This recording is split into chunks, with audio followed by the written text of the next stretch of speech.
Just 100 நாள் பிரச்சனை முடிஞ்சிடும்.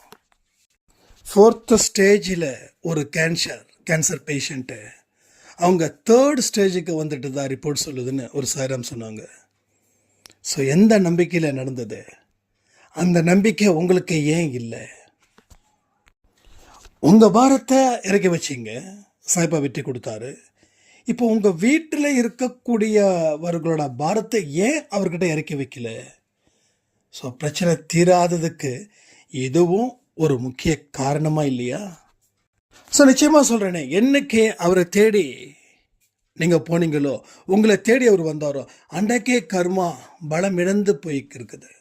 இப்போ உங்கள் பிரச்சனைகளை மட்டும் இல்லை, நீங்கள் மற்றவங்க பிரச்சனைகளை சுமந்துக்கிட்டு இருக்கிறதால தான் உங்களுடைய ஒவ்வொரு வெற்றியையும் நீங்கள் சந்தோஷத்தை அனுபவிக்க முடியாமல் இருக்கீங்க. உங்கள் விருப்பத்தின் பேரில் தான் உங்கள் வாழ்க்கையை அவர் அமைச்சு தர போகிறாரு. நம்ப முடியாத காரியத்தையும் அவர் செய்வார்னு அந்த நம்பிக்கையை வைங்க. இதில் ஒரு இடத்துல முக்கியமாக ஒரு இடத்துல சொல்லியிருக்கோம், இதை நீங்கள் கமெண்ட் மூலமாக சொல்லுங்கள், உங்களுக்கு 100வது நாளில் உங்கள் பிரச்சனை தீரப்போகுதுன்னு. நம்பிக்கையோடு செய்கிறவங்களுக்கு வாழ்க்கையில் மிகப்பெரிய அதிர்ஷ்டம், அற்புதம் எல்லாமே கிடைக்கும். சாய்பா மகிமைகளை செய்து கொண்டு இருப்பவர். இந்த நிமிடம் வரைக்கும் அவர் டாக்டர் சாய்பாபாவா நம்ம அன்பே சாய் குடும்பத்தில் இருக்கார், தெய்வமாக இருக்கார். அது ஏன் உங்களுக்கு ஃபீல் பண்ணலை அப்படின்னா, உங்களுக்கு இது சுத்தமாக இல்லை. இதனால தான் எதையுமே நீங்கள் ஃபீல் பண்ணவே முடியல. எவ்வளவு பெரிய சேலஞ்சாக இருந்தாலும் சரிங்க, கண்டிப்பாக உங்கள் பிரச்சனை அடுத்த 100வது நாட்குள்ளே முடிந்தே தீரும்.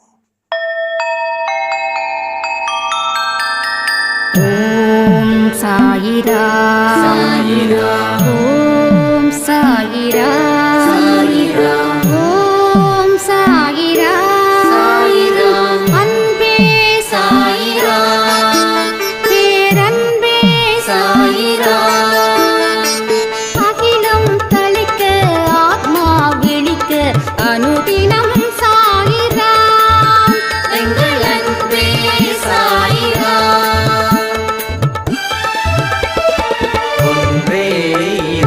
ஒன்றே பூமிக்கென்றும் சாயிரா, சரணம் சாயிரா, நன்றே செய்து வாழ்வோம், நாம் ஒன்றே செய்து வாழ்வோம், அன்பே சாயிரா.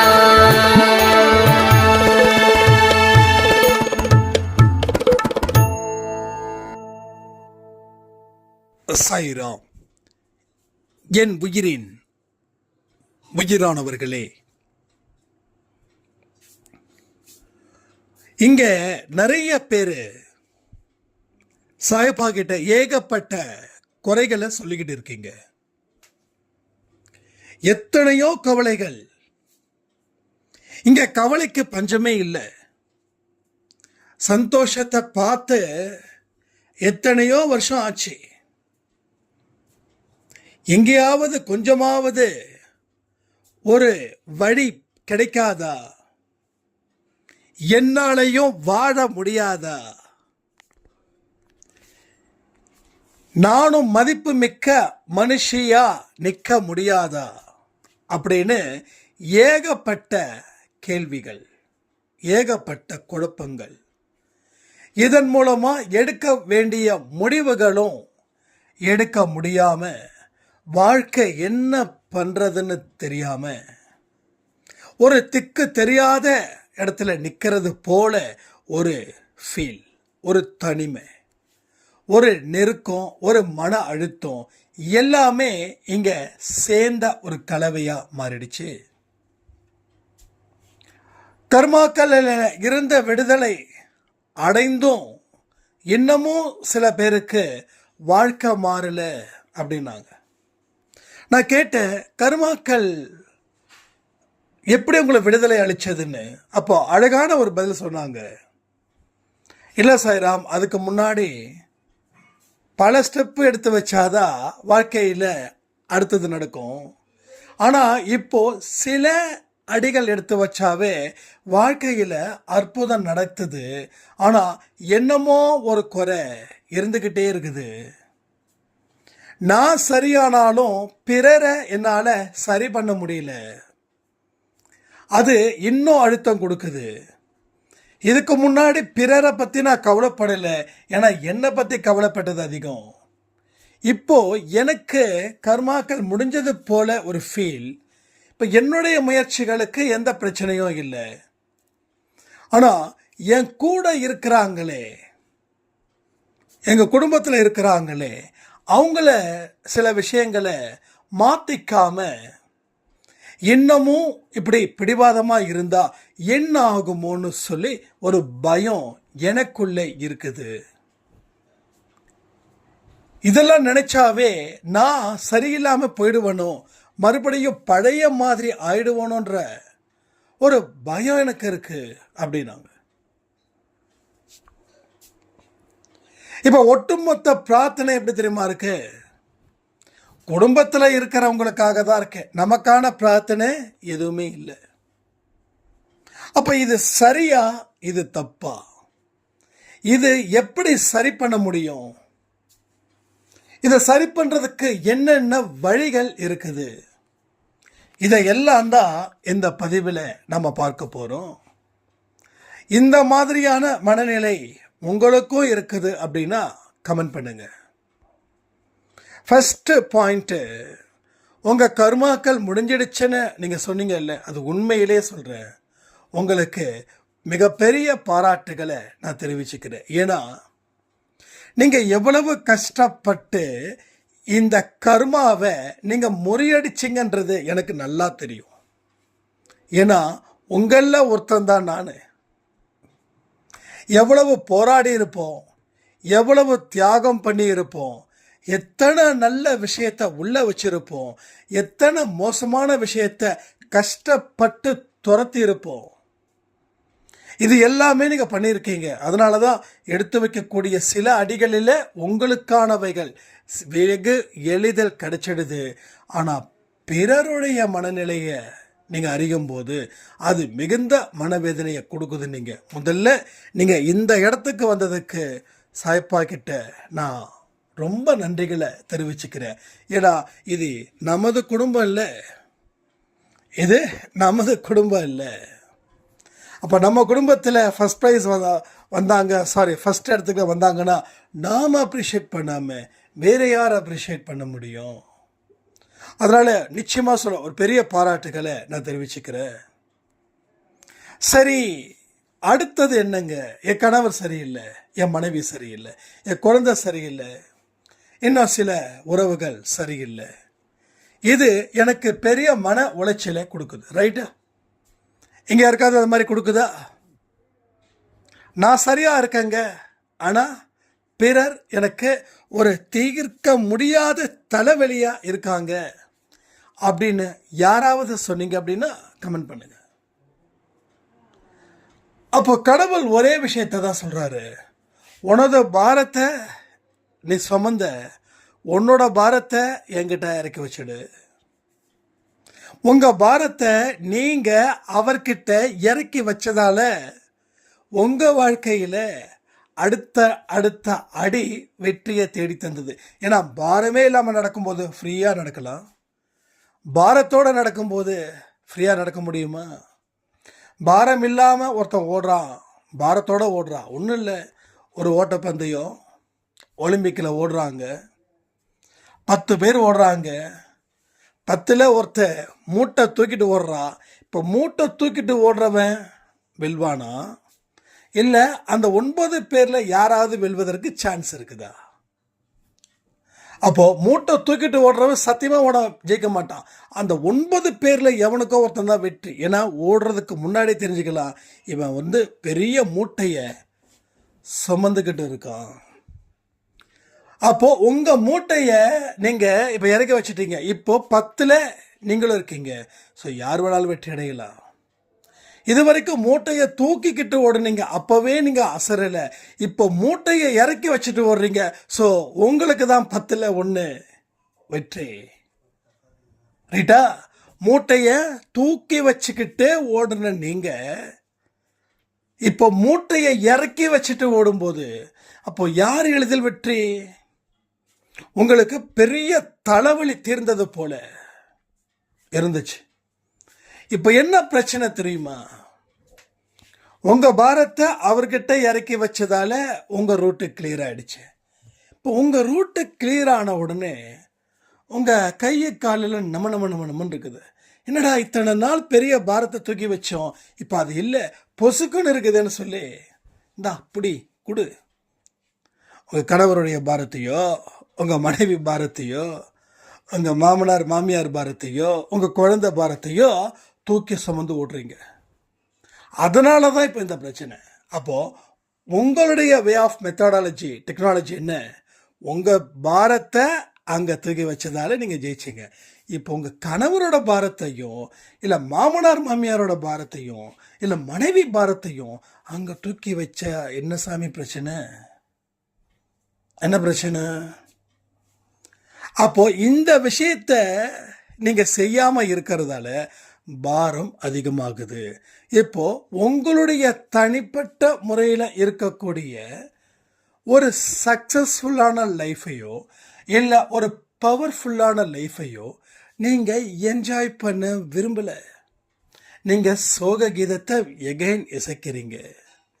சோகப்பாட்டு இன்னைக்கு கேட்ட ஒரு சும்மா திடீர்னு பார்த்தா ஏதோ யூடியூப்ல சோக பாடல்கள் அப்படின்னு அது என்ன ரொம்ப பாட்டு நல்லா இருந்தது, ரொம்ப சூப்பராக இருந்தது, அப்படியே ரிலாக்ஸ்டாக இருந்தது.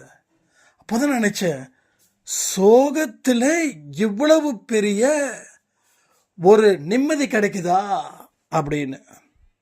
ஸோ சோகத்தில் இவ்வளவு பெரிய நிம்மதி கிடைக்கதான்றத அந்த சோக பாட்டை கேட்கும்போது தெரியுது.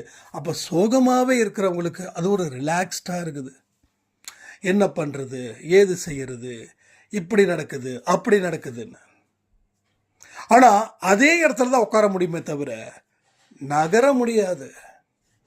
அப்போ வெற்றி வேணும், ஆனால் இடமும் மாற்ற மாட்டேன் அப்படின்னா என்ன அர்த்தம்? ஸோ வெற்றியும் கிடைக்காது, இடமும் அப்படியே தான் இருக்கும். அப்போ யாருடைய வாழ்க்கையும் யாரும் மாற்ற முடியாது. பாயிண்ட் 1. ரெண்டாவது, நம்பிக்கையோட நாம கடவுளை வழிபட்டா உங்க குடும்பத்தில் இருக்கக்கூடிய உங்களோட பிரச்சனையையும் அவர் ஒரு கை பார்ப்பார். அவர் ஒரு கை பார்ப்பார். அப்ப நீங்க என்ன ரிசல்ட் அடிப்படையில் ஒரு எக்ஸ்பீரியன்ஸ் கிடைச்சதோ அந்த எக்ஸ்பீரியன்ஸை இதுக்கும் அப்ளை பண்ணணும். அப்போ உங்களுடைய பிரச்சனையை தீர்க்க முடிந்த கடவுளுக்கு உங்க கணவருடைய பிரச்சனையோ இல்லை உறவுகளோட பிரச்சனைகளோ தீர்க்க முடியாத என்ன? அப்போ எல்லா விஷயமும் எல்லாமே உங்க வாழ்க்கையில நடந்தே தீரும். எல்லா விஷயமும் நடந்து தீரும். ஐ திங்க் ஒரு சாய்ராம் கேன்சருக்கு 4th ஸ்டேஜ் அப்படின்னாங்க. பட் ரிப்போர்ட்ஸ் எல்லாமே அப்படிதான் சொல்லுது அப்படின்னு. அதுக்கப்புறம் ஏன்னா அவங்க சம்மந்தப்படாதவங்க, பட் அவங்க சம்மந்தப்பட்டவங்க நம்ம அன்பே சாய் குடும்பத்தில் இருக்கக்கூடிய தீவிரமான டிவோட்டி. இங்கே பாருங்கள், நான் பொய் சொல்ல மாட்டேன், சீரியஸாக சொல்கிறேன். பொய் சொல்லி சாய்ப்பாவை மிராக்கள் செய்ய வச்சாருன்னா அது என்னை விட தரித்திரம் பிடிச்சவ உலகத்தில் யாரும் இருக்க மாட்டாங்க. அதை புரிஞ்சுக்கணும். ஏன் அதை சொல்கிறேன் அப்படின்னா, நம்ப முடியாத விஷயத்தையும் செய்வார், நம்ப முடியாத காரியத்தையும் உன்னோட கடவுள் செய்து கொடுப்பார்னு சொல்லி பைபிளில் இருக்கு. நம்ப முடியாத விஷயத்தையும் செய்வார். அந்த வார்த்தை சொன்னது சரியா தப்பா? இப்போ இதுக்கு நான் வர்றேன். 4th ஸ்டேஜ் கிட்டத்தட்ட ஃபினிஷ்டு. ஏஜ் 60. தீவிரமான ஒரு பிரார்த்தனை. ஒவ்வொரு நாளும் உதயம் தண்ணியும் தான் மருந்து. உடம்புல எங்கெங்க வலி இருக்குதோ அங்கெல்லாம் அந்த தண்ணியில் உதி தண்ணி எடுத்து அப்ளை பண்ணி அவங்க பார்த்துக்கிட்டாங்க. பட் அந்த கேன்சர் ஆனவங்களுக்கு 50% தான் நம்பிக்கை. 50 கூட இல்லை, ஐ திங்க் அதோட கம்மி தான் சொன்ன மாதிரி தான் இருந்தது. பட் இட்ஸ் நாட் 50க்கு கீழே தான். பட் இந்த சாய்ராமோடைய நம்பிக்கை அந்த அவங்களை காப்பாத்துச்சு. ஸோ டாக்டருக்கு ஒரு பெரிய வியப்பு. என்னங்க இது 4th ஸ்டேஜில் இருந்தது, இப்போ 3rd ஸ்டேஜுக்கு இது இது என்ன பண்ணீங்க, என்ன செஞ்சீங்க, ஏதாவது விரதம் இல்லைங்க, கடவுள்கிட்ட பிரார்த்தனை. இப்போ அவங்க நல்லா இருக்காங்க. 4th ஸ்டேஜில் இருக்காங்க, 3rd ஸ்டேஜ். ஸோ 3rd ஸ்டேஜுக்கு வந்த மாதிரி அந்த ரிப்போர்ட்ஸ் காட்டுற மாதிரி அவங்க சொல்லியிருந்தாங்க. நல்ல இம்ப்ரூவ்மெண்ட், பக்கா இம்ப்ரூவ்மெண்ட். ஸோ அதே மெடிசன் தான் சாப்பிட்றாங்க. கூட என்ன பண்ணாங்க, நம்பிக்கை அப்படின்ற மருந்தை சாப்பிட்டதால அதற்கு உண்டான ரிசல்ட்டை டாக்டர் சாய்பாபா கொடுத்து அவங்கள காப்பாற்றி கொண்டு இருக்கிறார். அப்போ நம்ம டாக்டர் சாய் எவ்வளவு போராடி இருப்பார். அதான் நம்பிக்கை. இதை மேட்ச் பண்ணுற அப்படின்னா, உங்கள் கணவர் திருந்தலை, உங்கள் பையன் திருந்தலை, மாமனார் திருந்தலைன்னு சொல்கிறீங்களே, ஜஸ்ட்டு அவர்கிட்ட இறக்கி வச்சுருங்க. நம்பிக்கையோட உங்கள் வாழ்க்கை ஸ்டார்ட் பண்ணுங்க, புதுசாக ஸ்டார்ட் பண்ணுங்க. எல்லாரும் தப்பு பண்ணுற மாதிரி கணவர் தப்பு பண்ணிட்டு போட்டோம் விட அவர் தான் இருக்கார். அந்த வார்த்தை வருமா? அந்த வார்த்தை வந்துருச்சுன்னா அடுத்த 100 நாட்களுக்குள்ள அந்த பிரச்சனை தீரும்னு அர்த்தம். இங்கே பாருங்கள், நான் யோசிக்கவே இல்லை, ஜஸ்ட்டு 100 நாள் கேட்குறேன். 100 நாட்குள்ளே அந்த பிரச்சனை தீரும். ஒன்று முழுசாக தீரும், இல்லைன்னா பாதி தலைவலி குறையும். ஒரு முழு தலைவலி ஒரு மனுஷனை பாடாப்படுத்துது. ஒரு பாதி தலைவலி இருக்கும்போது, இதெல்லாம் ஒரு தலைவலியா, இதோட நான் பெரிய தலைவலி சுமந்தேன், இது எவ்வளவோ பரவாயில்லப்பான்னு சொல்லுவோம். ஏன்னா தலைவலி வந்தவங்களுக்கு தான் அந்த இது தெரியும். தலையே வலிக்காதவங்களுக்கு அந்த பாதி தலைவலி கூட தாங்கிக்க முடியாது. என்ன புதுசாக இருக்கே, தலைலாம் வலிக்குதே, அப்படியே கின்னு வலிக்குதே அப்படின்னு. அப்போ அந்த கான்செப்டுக்குள்ள உங்களை கொண்டு வாங்க. நீங்கள் அந்த மாதிரி இடத்துல நீங்கள் நம்பிக்கையை வைங்க. உங்கள் உறவுகளுக்கு கடவுள் நம்பிக்கை இருக்குதோ இல்லையோ, உங்கள் உறவுகள் ஒரு மோசமான மனிதர்களாக கூட இருக்கட்டும், தீயவர்களை திருத்தும் முக்கிய பொறுப்பு யாருக்கு இருக்குது? சாய்பாக்கு இருக்குதா? அதை நம்புறீங்களா? உளமாற நம்புறீங்களா? நம்புறவங்க நம்புறேன்னு சொல்லுங்க. கொஞ்சம் வாயை திறந்து பேசுங்க.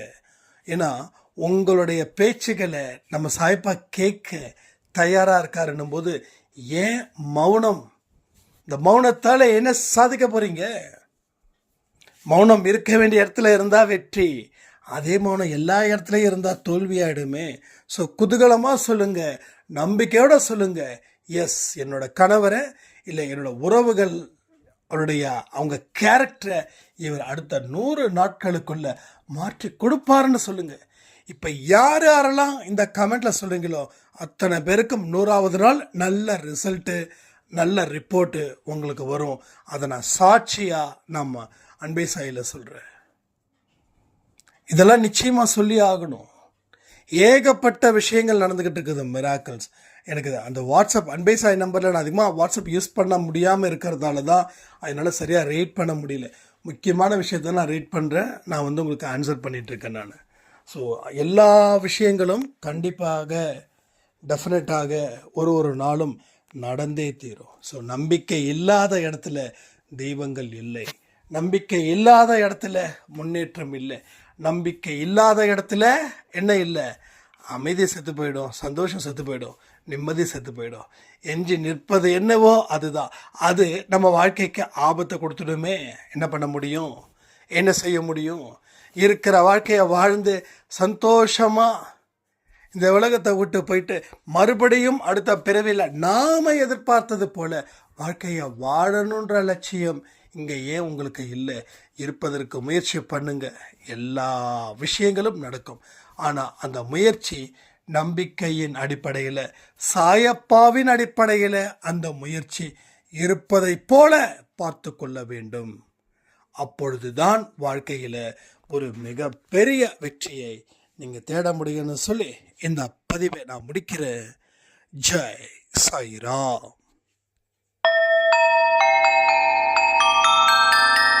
ஓம் சாயிரா.